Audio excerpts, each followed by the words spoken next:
Good day, everyone. My name is Brent Thomas SALVALEON, and this is our report.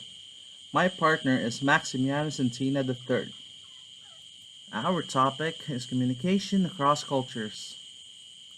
Communication, culture, and the correlation between them have become a topic of great interest to many researchers. So, what is communication? What is culture? And what is the correlation between them?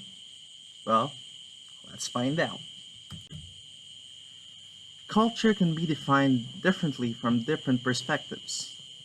In the anthropological sense, culture is meant to consider any aspect of ideas, communication, or behaviors of a group of people, which gives them a distinctive identity and which is used to organize their internal sense of cohesion and membership. People who live in the same culture can find it easy to communicate with one another because it gives them an interconnected set of shared ideas, assumptions, beliefs, values, and even unwritten rules. On the contrary, when people from different cultural backgrounds communicate with one another, there is immense potential for difficulties to arise because of different cultural values, attitudes, or beliefs. There are three types of communication approach. Number one, intercultural communication. Intercultural communication is communication between people who live in the same country and come from the same cultural background. Like, for example, us Antiqueños. The communication we have with each other is intercultural because we live in the same province and we share the same customs and beliefs. Intercultural communication. Intercultural communication is communication between people who live in the same country but come from different cultural backgrounds.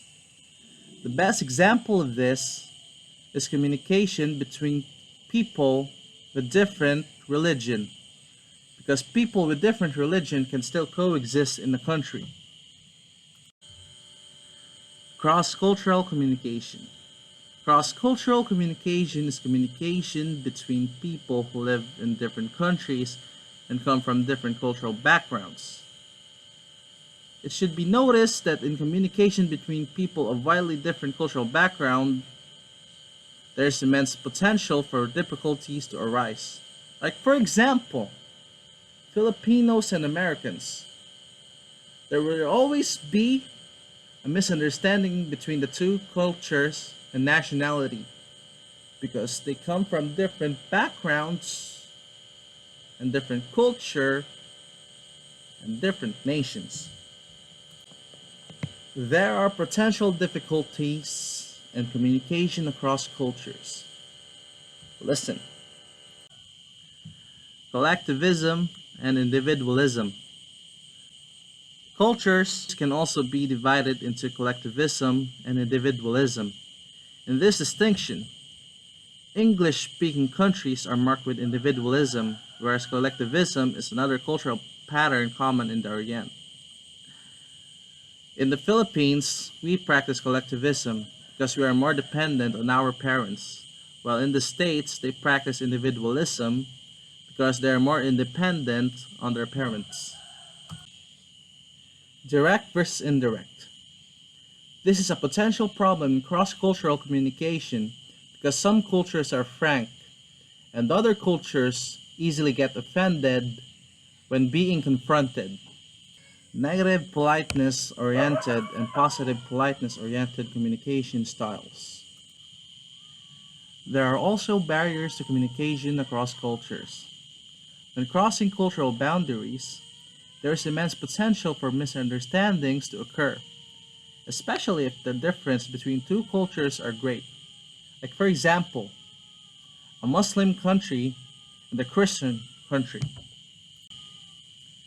Number one is attitude. Every culture has different attitudes, and this is a significant barrier to cross-cultural communication. Stereotypes.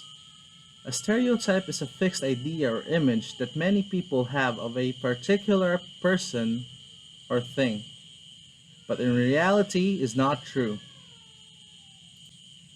It is a barrier because stereotypes limit our understanding of human behavior and intercultural discourse because they limit our view of human activity to just one or two salient dimensions and consider those to be the whole picture. And lastly, perception. The way we perceive is culturally determined, and a general lack of awareness of this is another barrier to cross cultural communication.